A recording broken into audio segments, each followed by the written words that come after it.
Bible in a Year Live, Chronological Project, Week 4, Day 5. Names of God Bible. Then Job replied to his friends, "You have helped the person who has no power, and you saved the arm that isn't strong. You have advised the person who has no wisdom, and offered so much assistance. To whom have you spoken these words, and whose spirit has spoken through you? The souls of the dead tremble beneath the water, and so do the creatures living there. Sheol is naked in God's presence, and Abaddon has no clothing. He stretches out his heavens over empty space. He hands the earth on nothing whatsoever. He holds the water in his thick clouds. The clouds don't even split under its weight. He covers his throne by spreading his cloud over it. He marks the horizon on the surface of the water, at the boundary where light meets dark. The pillars of heaven tremble and are astonished when he yells at them. With his power he calmed the sea. With his insight he killed Rahab, the sea monster. With his wind the sky was cleared. With his hand he stabbed the fleeing snake. These are only glimpses of what he does. We only hear a whisper of him. Who can understand the thunder of his power?" Job continues his poem and said, "I swear an oath, by El, the one who has taken away my rights, by Shaddai, who has made my life bitter. As long as there is one breath left in me, and Eloh's breath fills my nostrils, my lips will not say anything wrong, and my tongue will not mumble anything deceitful. It's unthinkable for me to admit that you are right. Until I breathe my last breath, I will never give up my claim of integrity. I cling to my righteousness and won't let go. My conscience won't accuse me as long as I live. Let my enemy be treated like wicked people. Let anyone who attacks me be treated like unrighteous people. After all, what hope does the godless person have when he is cut off?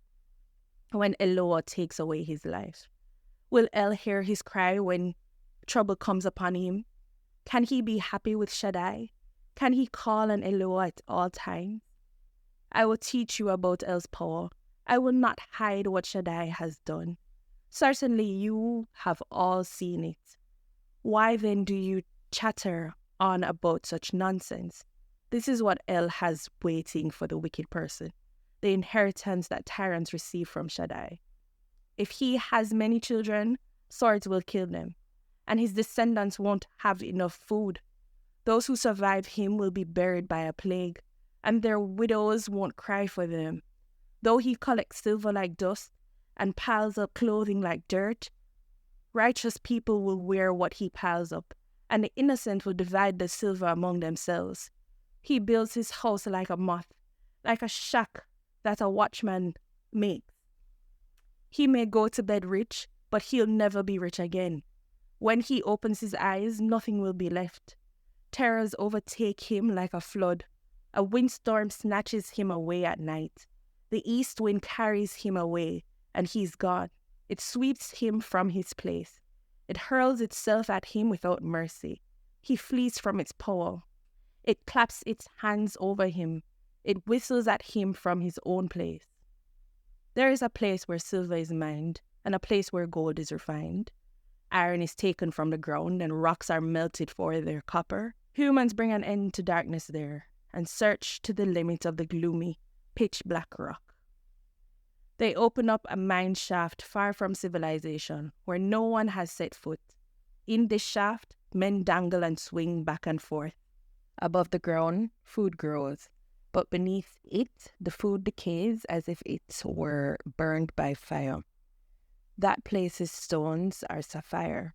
Its dust contains gold. No bird of prey knows the way to it. No hawk's eye has ever seen it.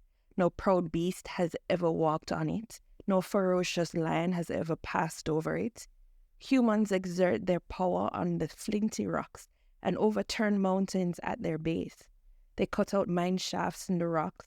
Their eyes see every precious thing. They explore the source of rivers so that they bring hidden treasure to light. Where can wisdom be found? Where does understanding live? No mortal knows where it is. It cannot be found in this world of the living. The deep ocean says, it isn't in me. The sea says, it isn't with me. You cannot obtain it with solid gold or buy it for any amount of silver. It can't be bought with the gold from Ophir or with precious onyx or sapphire. Neither gold nor glass can equal its value, nor can gold, ornaments, jewels, or crystals be exchanged for it. Wisdom is more valuable than gems. Topaz from Ethiopia cannot equal its value. It cannot be bought for any amount of pure gold. Where does wisdom come from? Where does understanding live? It is hidden from the eyes of every living being, hidden even from the birds in the air. Decay and death say, we've heard a rumor about it. Elohim understands the way to it. He knows where it lives because he can see to the ends of the earth and observe everything under heaven. When he gave the wind its force and measured the water in the sea, when he made rules for the rain and set paths for the thunderstorms, then he saw it and announced it. He confirmed it and examined it. So he told humans, the fear of Adonai is wisdom. To stay away from evil is understanding. Job continued his poems and said, if only my life could be like it used to be, in the days when Eloah watched over me, when he made his lamp shine on my head, when I walked through the dark in his light. If only I were in the prime of my life again, when Eloah was an advisor in my tent, when Shaddai was still with me, and my children were around me.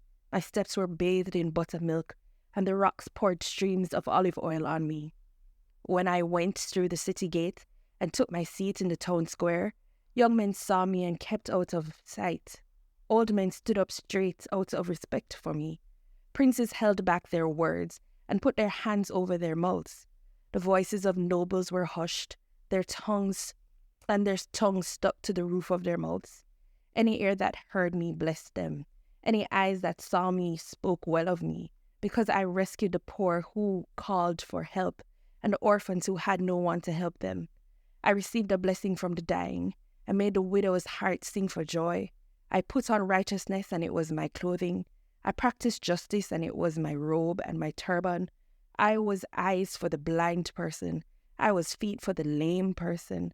I was father to the needy. I carefully investigated cases brought by strangers. I broke the tooth of the wicked person and made him drop the prey out of his mouth. I thought, I may die in my own house, but I will make my days as numerous as the sand. My roots will grow toward the water, and dew will lie on my branches all night. My paw will be fresh every day, and the bow in my hand will remain new. People listened to me eagerly, quietly waiting for my advice. After I had spoken, they wouldn't speak again. After all, my words fell gently on them. They were as eager to hear me as they were for rain. They opened their mouths wide as if waiting for a spring shower. When I smiled at them, they could hardly believe it, but expression on my face did not change. I decided how they should live. I sat as their leader. I lived like a king among his troops, like one who comforts mourners.